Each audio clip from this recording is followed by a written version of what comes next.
આકાશવાણી ભુજ સ્થાનિક સમાચાર કલ્પના શાહ વાંચે છે।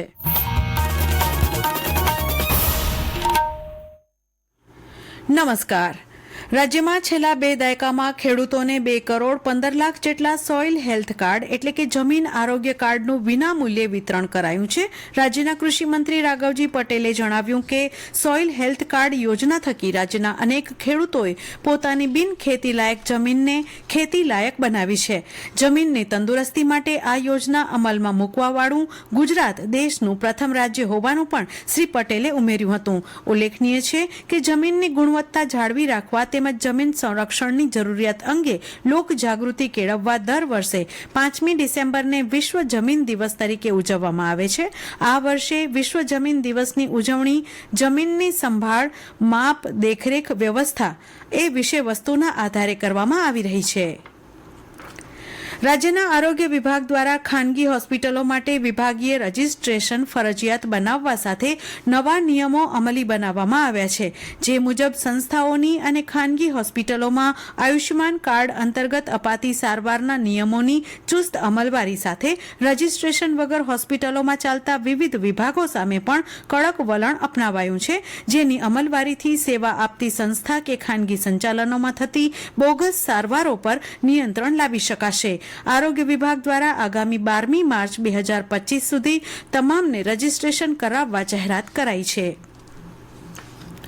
રાજ્ય સરકારના સામાજિક ન્યાય અને અધિકારીતા વિભાગના અનુસૂચિત જાતિ કલ્યાણ પ્રભાગ તેમજ સંલગ્ન નિગમોની યોજનાઓના લાભાર્થીઓને ભુજ ટાઉન હોલ ખાતે આગામી 6 ડિસેમ્બરે લોન સહાય વિતરણ કરાશે। કચ્છ સૌરાષ્ટ્રના 12 જિલ્લાઓમાં યોજાનારા આ કાર્યક્રમના અધ્યક્ષ સામાજિક ન્યાય અને અધિકારીતા મહિલા અને બાળ કલ્યાણના મંત્રી શ્રી ભાનુબેન બાબરિયા રહેશે।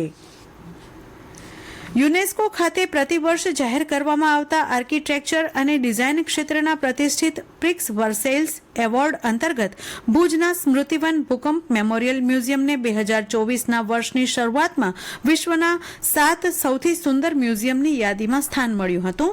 આ પ્રિક્સ વર્સેલ્સ એ વૈશ્વિક આર્કિટેક્ચર અને ડિઝાઇન એવોર્ડ છે અને વિવિધ શ્રેણીઓમાં અસાધારણ સિદ્ધિઓ માટે એનાયત કરવામાં આવે છે। મ્યુઝિયમની અનન્ય ડિઝાઇન અને હેતુ હવે આંતરરાષ્ટ્રીય મંચ પર સ્વીકૃત થતાં ગુજરાત અને ભારત બંનેનું વૈશ્વિક સ્તરે સન્માન વધાર્યું છે। પેરિસમાં યુનેસ્કો હેડક્વાર્ટર ખાતે યોજાયેલ સમારોહમાં રાજ્ય સરકાર વતી રાજ્યમંત્રી જગદીશ વિશ્વકર્માએ આ એવોર્ડ સ્વીકાર્યો હતો। મુખ્યમંત્રી ભૂપેન્દ્ર પટેલે આ સિદ્ધિ માટે સ્મૃતિવનની સમગ્ર ટીમને અભિનંદન આપ્યા છે। ભારતીય નૌકાદળની સિદ્ધિઓ અને ભૂમિકાને ઓળખવા માટે દર વર્ષે 4 ડિસેમ્બરે નેવી દિવસની ઉજવણી કરવામાં આવે છે। જિલ્લા મથક ભુજમાં પણ નેવી દિવસની દેશભક્તિના કાર્યક્રમો સાથે જાહેરમાં ઉજવણી કરવામાં આવી હતી।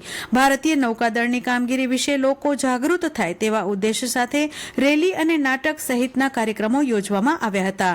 ઉજવણીના ભાગરૂપે શહેરના હિલ ગાર્ડનથી જ્યુબિલી સર્કલ સુધી એનસીસી કેડેટ્સની વિશાળ રેલી યોજાઈ હતી, જેના દ્વારા કચ્છના યુવક યુવતીઓ ઇન્ડિયન નેવીમાં જોડાય તે માટે લોકોને જાગૃત કરવામાં આવ્યા હતા। ઉલ્લેખનીય છે કે વર્ષ 1971 ભારત પાકિસ્તાન યુદ્ધ સમયે ભારતીય નેવીએ પોતાની તાકાત બતાવી ભારતના ભવ્ય વિજયમાં મહત્વની ભૂમિકા ભજવી હતી અને કરાચી બંદર પર કબજો મેળવ્યો હતો। આ પ્રકારની ગૌરવશાળી ઘટનાઓને જાહેર કરી નેવી દિવસની ઉજવણી કરાઈ હતી। આજે રાજ્ય સહિત દેશભરમાં વિશ્વ વન્યજીવ સંરક્ષણ દિવસની ઉજવણી કરાઈ રહી છે। આ દિવસે લુપ્ત થતા વન્યજીવો અને પક્ષીઓને બચાવવા લોકોને જાગૃત કરવા ગુજરાત સહિત દેશભરમાં વિશેષ કાર્યક્રમો યોજાઈ રહ્યા છે।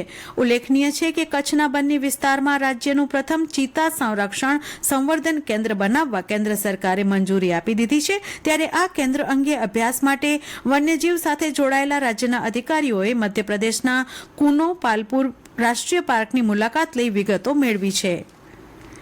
ઐતિહાસિક કચ્છના પાટનગર ભુજનો 477મો સ્થાપના દિન માગશર સુદ પાંચમ આગામી 6 ડિસેમ્બરે ઉજવાશે. આ દિવસે વિવિધ ઉજવણી કરવામાં આવશે, જે અંતર્ગત ભુજ નગરપાલિકાના પ્રમુખ દ્વારા ખીલી પૂજન કરાશે તેમજ ભુજિયા ડુંગરની પ્રતિકૃતિ દર્શાવતી કેક કપાશે. ઉપરાંત 5 નાકા, 6 બારી અને 4 રિલોકેશન સાઇટમાં આસોપાલવના તોરણો બંધાશે. બાળકોને ભુજ દર્શન કરાવાશે તેમજ બાળકો માટે ભુજના દ્રશ્ય દોરવાની સ્પર્ધા યોજાશે. આ ઉપરાંત જરૂરિયાતમંદોને ટિફિન તેમજ અન્ય સેવાકીય પ્રવૃત્તિઓ કરવામાં આવશે.